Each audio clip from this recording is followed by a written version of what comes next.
insulté telle personne. Tu as fait ceci, tu as fait ceci. Tout le monde a vu.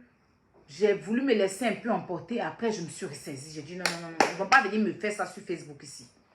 Ils ne vont pas venir me faire ça sur TikTok. Ils m'ont fait sur Facebook là-bas. Je me suis énervée comme je suis impulsive. J'ai gâté mon nom sur Facebook là-bas. En train de répondre. Mes vidéos traînent partout sur YouTube. Sur TikTok où je suis venue, où je côtoie les belles personnes là. Ils ne vont pas venir me mettre dans la merde sur TikTok. Donc, je me suis ressaisie. Vous avez vu sur la toile, il y a eu l'affaire de Mada. La femme de feu Cheikh Tioté. J'ai fait ce combat-là. On a tous fait ensemble. Avec la team gagnante que je salue au passage, que j'embrasse d'ailleurs. On a porté ce combat. Quand je dis qu'on l'a porté dans le cœur, parce que si le combat de Tioté, on n'est pas arrivé loin, c'est à cause des parents de Tioté. Parce que les parents n'ont pas été vrais avec nous. On ne peut pas aller dans un combat que on défend la famille et que la famille même est dans beaucoup de choses. Et c'est ainsi que il y a eu l'histoire de la pédocriminalité où il y a eu Cécilie Atamiral. Partagez le live s'il vous plaît. Il y a eu Cécilie Atamiral. Des enfants se sont fait voilà, par un individu qui ramassait les enfants d'autrui de bas âge de 14 ans jusqu'à 16 ans et il a abusé de ces enfants-là. Le truc est arrivé, les gens ont pu mélanger Woubi. Moi, je dis, je ne fais pas combat de Woubi, mais plutôt la pédocriminalité. Je vous rappelle que quand j'étais dans le combat Mada, les mêmes personnes qui m'ont poussé, qui m'ont accéléré, je vais dire sur TikTok ici, me rendent clasheuse. Ils connaissent Mada de nulle part. Comme j'ai pris position pour Tioté, ces personnes-là se sont dit qu'ils défendaient Mada. Vous avez tout suivi. Pourtant, quand ils font leur combat, je ne vais pas là-bas. Je ne m'occupe même pas d'eux à la base. Et quand j'ai pris mon combat de Tioté, avec tout le monde, ils sont venus défendre. C'est-à-dire que quand il y a défend ici, ils vont à gauche. Je les ai laissés dans l'affaire de Madala. Je suis allée prendre mon combat de pédocriminalité qui était là avant. Hein. Pendant qu'on faisait le combat de Mada, il y avait le combat de pédocriminalité. C'était Glagla et Influenceur, ces deux panélistes sur TikTok qui géraient ça, ce dossier. Bon, comme Cécilia s'est donné, s'est inventé et tout, et dans ce dossier-là, je pense qu'il y a 2 enfants qui ont été arrêtés et tout. Moi, je suis venue leur donner un coup de main et puis ma voix a porté. C'est-à-dire que les a aidés à porter leur combat. Et tellement le combat était noble, tout le monde m'a soulevé sur TikTok. Les grands TikTokers, les créateurs de contenu m'ont fait des vidéos, je dirais, honoré. M'ont dit vraiment, c'est maintenant qu'on retrouve la face de Aya. Sinon, Aya clashait sur Internet là, franchement. Et ça a fait mal à d'autres personnes. Ça les a tellement pénétrés qu'ils ont décidé de venir dans le combat et soutenir le pédocriminel. Nous, on criait. Hassan Ayek est venu nous accompagner dans ce combat. Kevin Mia, que je ne connaissais pas, est venu nous donner un coup de main. Et l'avocate Maître Nanou, qui est venue nous secourir dans ce combat, qui a fait porter ce combat. Et le pédocriminel en question, qui est Cécilia Ryan, a été mise aux arrêts. Et moi, une fois que les autorités ont saisi l'affaire, je me suis retirée pour laisser les autorités faire leur travail. Mais c'est mal les connaître. Comme on m'a soulevé, eux aussi, ils disent qu'ils vont partir vraiment dans un faux combat. C'est-à-dire qu'ils ont décidé de venir soutenir, apporter leur soutien aux pédocriminels que nous, on a diffamé sur le pédocriminel, que la justice, nous, on a mis la pression sur la justice pour que la justice parte enfermer Ryan, qu'on n'a pas de preuves. Ils ont commencé, après le combat, là, à charger pour dire qu'ils vont défendre Ryan, Cécilia Atamiral. Ils ont soulevé leur panel, ils font leur panel là-bas. Moi, Aya, je ne suis pas là-bas. Chaque jour que Dieu fait la famille, je suis diffamée. Mon enfant fut insulté. Il y a un groupe de pédocriminels qui sont en faux profil, qui ont créé un panel spécial pour s'en prendre à moi, pour signaler mes pages, pour me surnommer, pour insulter mon enfant, pour diffamer Hassan Ayek, pour diffamer Kevin Mia, pour diffamer l'avocate. On est diffamé à longueur de journée. Nos enfants, mes parents sont insultés. Je suis traitée de tous les noms. Je suis caricaturée chaque jour parce que j'ai fait un combat pour défendre des enfants. Et ceux qui sont à la base de ça, c'est des gens avec qui j'ai fait parler sur Facebook ici, jusqu'à je les ai laissés sur Facebook pour aller sur TikTok.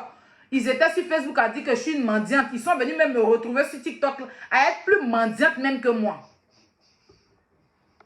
Mais TikTok est grand, moi je m'en fous. Yaka a essayé plusieurs fois à vouloir nous réconcilier.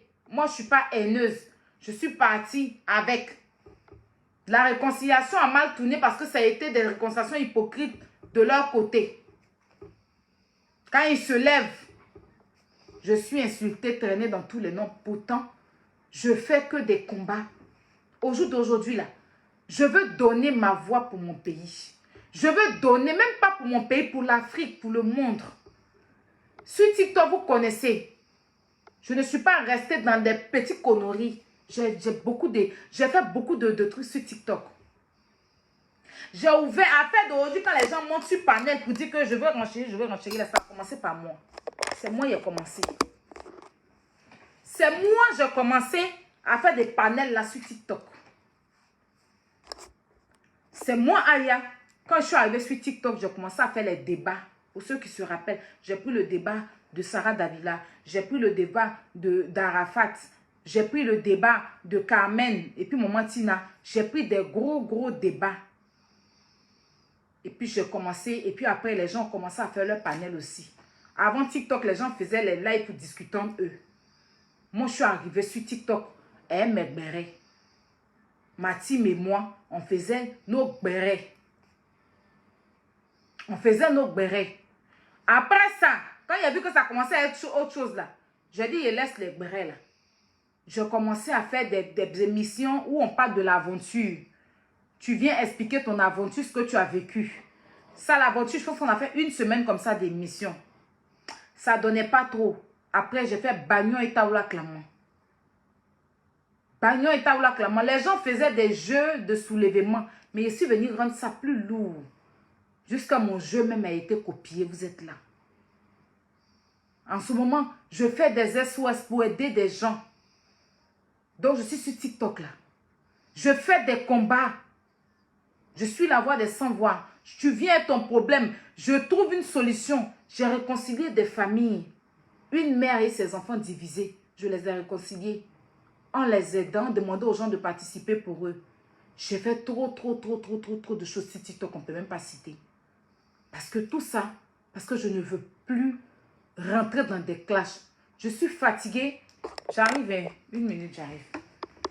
Faut coucher Kilo dans la chambre. J'arrive, mes bébés. Tapotez le live et partagez le live, j'arrive. Net, c'est moi on appelle. Aya, il y a tel combat, viens faire. Il y a telle chose, viens faire. Actuellement même, il y a une fille qui ont déjà aux États-Unis et en France ici là.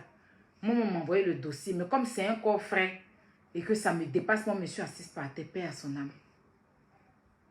J'ai été invitée à la télévision nationale, à la RTI, par Eva Amani. Et c'est midi. Comment on appelle? Showbuzz. Et j'en passe. Il y a des grands médias qui ont relayé cette histoire. Mon combat est notre combat.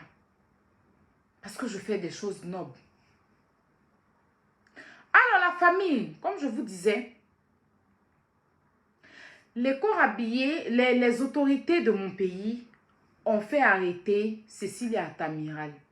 Il est en mandat de dépôt pour plus de nécessité d'enquête. Parce qu'il y a eu des témoignages des enfants. Et je salue nos autorités de passage. Je salue le procureur de la République de Côte d'Ivoire pour son travail remarquable. Comme c'est Aya qui a fait ce combat, Aya est combattue et diffamée en longueur de journée.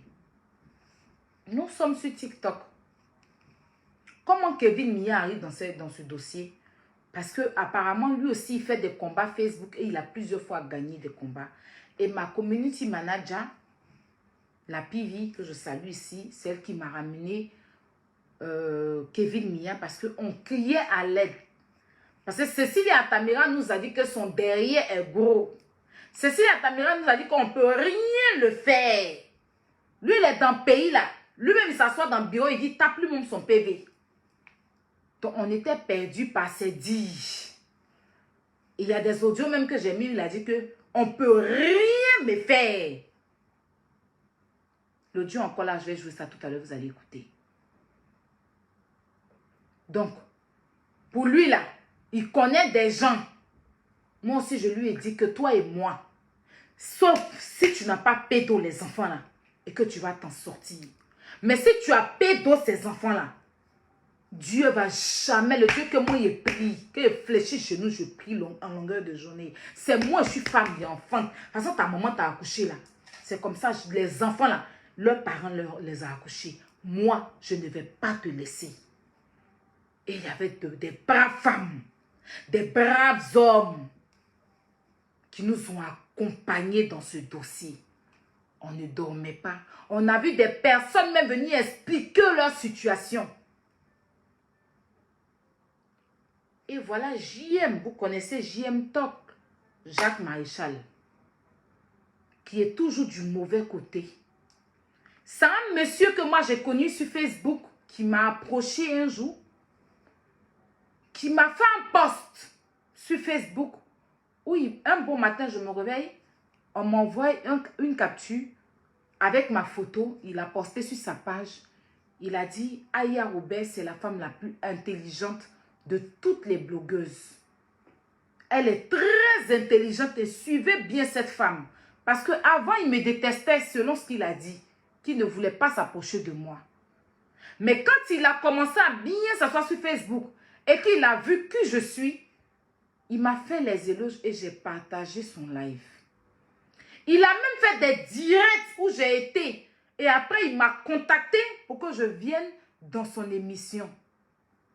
Donc souvent, un soir, je l'ai appelé, je lui ai dit, grand frère, moi je suis sur Facebook maintenant, hein, sur TikTok maintenant, et moi Facebook là, j'ai laissé. Il dit, oui, je vois, mais moi-même, je suis sur TikTok, j'ai que 100 abonnés. Je dis, TikTok, c'est bien, comme toi. Tu sais, je veux que tu fais un tour de tournoi sur TikTok. Parce que toi, tu t'entends avec nous tous. Si c'est moi qui organise, les gens ne vont pas venir. Certains blogueurs avec qui je ne m'entends pas ne seront pas là. Si c'est Yaka, lui aussi ne s'entend pas. Pourtant, toi, tu es neutre et tout le monde. Viens sur TikTok, tu prends ce combat-là et puis tu fais de ça, tu prends ce concept-là, tu fais de ça ton concept, je te donne. Je lui ai expliqué comment le concept va se passer. Il m'a dit, il a 100 abonnés. Je dis, t'inquiète, je vais te donner des abonnés sur TikTok. C'est comme ça, il est parti contacter certaines blogueuses qui n'ont pas voulu parce qu'elles ont dit qu'elles voulaient, comme il va prendre pourcentage, elles ne voulaient pas prendre, lui donner. Putain, moi, j'étais prête à lui donner des pourcentages. Et c'est moi, par moi, qu'il a eu ses abonnés et qui s'est installé sur TikTok. C'est moi, je suis venu le tirer sur Facebook pour l'emmener sur TikTok. Le premier panel où il est monté, c'est mon panel. Le panel où il donnait des cadeaux, c'était chez moi.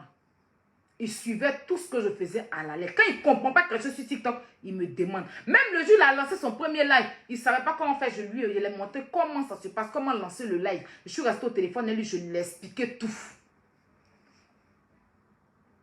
Parce que comme moi, je suis quelque part là, je vais m'emmener tout le monde autour de moi. Et je pensais que c'était un monsieur sage. Je l'appelais le sage, pour vous qui vous rappelez. J'ai commencé à le voir dans des combats, j'ai commencé à le voir avec certaines personnes, j'ai commencé à le voir, il défend toujours, il est toujours à gauche, il ne sent que je ne comprenais pas en fait son mood. J'ai vu que les gens l'insultaient, je dis non, c'est mon grand frère. Une fois même, Yaka l'a ramené, il dit pardon, c'est mon grand frère. Jusqu'à ce que il vienne fourrir son nez dans l'histoire de la pédocriminalité. Vous savez que moi, quand il s'agit du viol, je ne rigole pas avec. Quand il s'agit du pédocriminel, je ne rigole pas avec. Je m'étais réconciliée avec Apoutou ici, si vous vous rappelez. Il a fait une vidéo, il nous a demandé pardon, Yaka et moi. On est rentré dans son live. Quand il y a eu l'affaire de Fabi et qu'il a voulu prendre El Pipi, d'ailleurs, qui est en prison aujourd'hui, peut-être à perpétuité, parce que la prison de Fabi, les gens l'ont empêché de faire les traites du Maroc. Mais je vous rappelle que tous ceux qui ont empêché El Pipi d'aller en prison, qui ont couvert El Pipi, sont tous partis en prison avant que lui-même n'arrive en prison. Un soir, il était sous lui, il a pris voiture, il a cogné un petit Marocain, le petit là est à Douf. Ils l'ont pris actuellement, il est en prison. Il a raté prison de Fabi, il est allé faire prison d'un Marocain, d'un petit Marocain. Et puis regarde comment Dieu fait les choses. Il a abusé d'un enfant. On a fait taper. Les gens n'ont pas porté plainte pour que le jeune soit arrêté. Il allait cogner un enfant. C'est pas un grand, hein? C'est un enfant qui l'a cogné au Maroc. Et tous ceux qui ont mis leur bouche dans cette affaire-là, la prison ne les a pas ratés. Si vous vous rappelez, Apouchou a lancé live pour dire que lui va inviter El Pipi pour s'excuser. Pour qu'El Pipi s'explique. J'ai dit à Apouchou, non, quand il a pleuré, parce qu'un violeur ne peut pas donner la parole à un violeur. C'est un imbécile, ce gars. Apouchou ne m'a pas écouté. Je ne suis pas partie aux Oscars des blogueurs, vous vous rappelez? Marco Semo n'est pas parti aux Oscars des blogueurs. Il n'y a qu'à nous accompagner dedans. À cause de cette histoire. Il était là, depuis le combat était là, avant que je me mette dedans, on ne l'a pas vu. Une fois que, parce que même dans l'affaire de Mada, il allait défendre Mada. Je n'ai rien dit. Parce qu'il ne s'entend pas à certaines personnes avec qui moi je m'entends. Donc il m'a mis, c'est-à-dire à cause de ces personnes, quand il me voit faire des combats, quand il voit ces personnes là-dedans, il doit partir à l'opposé. Moi, je m'en fous parce que ce n'est pas mon père, ce n'est pas mon parent. On s'est connus sur les réseaux sociaux, on peut passer, tu peux prendre le combat que tu veux. Mais aide-moi à détester, c'est pourquoi. Je les ai laissés dans l'affaire de Madala pour aller charger mon combat de pédocriminalité. Je les ai vus dans le combat de pédocriminalité. Ils sont venus prendre parti pour Ryan. Jusqu'à lui s'est levé un jour pour dire qu'il va inviter Ryan pour l'interviewer. C'est là que je lui ai dit non, tu fais trop de choses, je ne dis rien. Mais Ryan, tu ne vas pas l'inviter. Parce que ce n'est pas de l'amusement. Tu ne vas pas profiter de cette situation pour te faire des vues. Parce que tu ne voulais pas l'inviter pour lui donner la parole, mais plutôt Ryan a son téléphone. Ryan sait comment lancer live. Avant que moi-même hier prenne le dossier, il faisait des lives. Au point, il était sur tous des lives, il partait sur les lives de Mado. Il a même fait live. Donc, s'il veut s'exprimer là, il n'a qu'à lancer son live à s'exprimer. C'est pas quelqu'un qui ne sait pas comment on lance live. Mais toi, tu veux profiter de la situation pour avoir de la visibilité sur la douleur des enfants. Je ne suis pas d'accord avec ça. Tu ne vas pas lancer live. Parce qu'à partir d'aujourd'hui, si tu prends rien sur ton live et te déclares la guerre, moi, je ne suis pas hypocrite, je suis allé comme ça, elle lui cache. C'est là que, de toute façon, on a fait bruit là. Ryan, même à Tchala, il n'est pas venu. Ils sont venus s'asseoir pour dire que Ryan était hospitalisé. Vous vous rappelez? Des menteurs comme ça. Que Ryan était tellement stressé qu'on l'a hospitalisé. Du coup, le lendemain, Ryan était sur le live de Bouba, quelqu'un qui était hospitalisé. Comment ils passent leur temps à mentir. Je laisse ce côté. Ryan fut arrêté, mis aux arrêts, comme je vous ai dit, là, à la maison d'arrêt de corruption à la Maca. Pour plus d'enquêtes, il est en mandat de dépôt. Moi, je laisse la justice, j'ai confiance en la justice ivoirienne. Je sais que la justice ivoirienne en qui je crois, c'est pourquoi j'ai fait ce combat-là, ça va jamais, ça dit que ils vont jamais laisser les choses et que la vérité sera forcément du côté des enfants. Et ce combat-là, sauf si Dieu en haut là, il n'a pas vu tout ce que Ryan a fait, que Ryan va s'en sortir. S'il y a un Dieu. Parce que j'ai la foi. Je ne connais pas Ryan, je ne l'ai jamais vu. Je n'ai pas de problème avec lui. Mais j'ai problème avec ceux qui font de l'abus sexuel sur des enfants mineurs qui ne peuvent pas se défendre. Il faut laisser les enfants tranquilles. Voici mon combat. Mais ils ont transformé ce combat-là en fait de ça un combat de personnes. Hassan Ayek a été traité de vendeur de poupou nampou. Kevin Mia, il y a eu des conversations un bon matin. Ils se sont levés. Ils ont falsifié des conversations entre Kevin Mia et Cécile Atamiral. Des conversations, on ne voit pas où est la tête, où est la queue. Juste parce que Kevin a donné sa poitrine pour des enfants. Ils ont commencé à dire que Kevin, c'est un pédocriminel. Ils ont commencé à dire que Kevin, c'est un bête. Que Kevin, c'est un bête. Diffamer Kevin, diffamer son père, diffamer ses enfants, diffamer Hassan Ayek, me diffamer. Dire que Hassan Ayek, moi, m'a payé de l'argent. Parce que Hassan Ayek, lui, c'est lui, il vend poupou d'ampou. Donc, il livre poupou d'ampou aux enfants, là. Et que c'est lui. C'est dit que je regardais, j'entendais, j'ai toutes ces diffamations-là. Et puis, moi-même, je dis au père Hassan, laisse, pardon. Il ne faut pas gérer ça. Tout ce qu'ils font là, c'est à cause de moi. Ce n'est pas à cause de quelqu'un d'autre. Voilà que si je défendais Cécilia, ils allaient défendre les enfants. Si moi, je défendais Cécilia dans ce combat-là, ils allaient défendre les enfants. Eux là, une fois que je suis à gauche, je suis à droite, ils sont à gauche. C'est les morats deux pieds gauche. Donc, il ne faut pas rentrer dans ça. Je vous explique en long et en large que vous puissiez comprendre avant de m'adresser aux autorités. À nos autorités.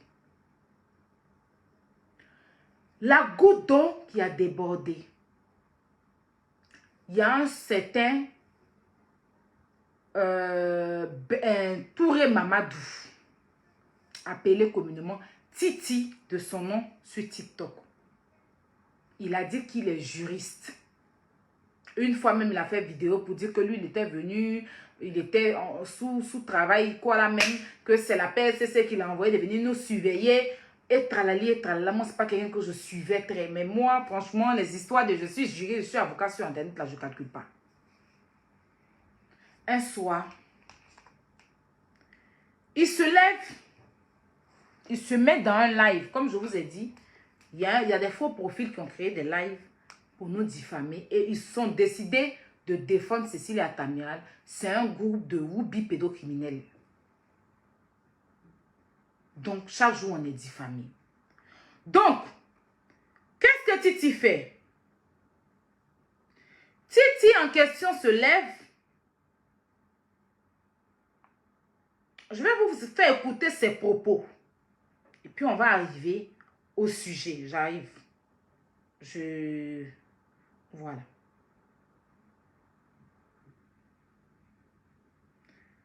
On va écouter les propos de Titi d'abord.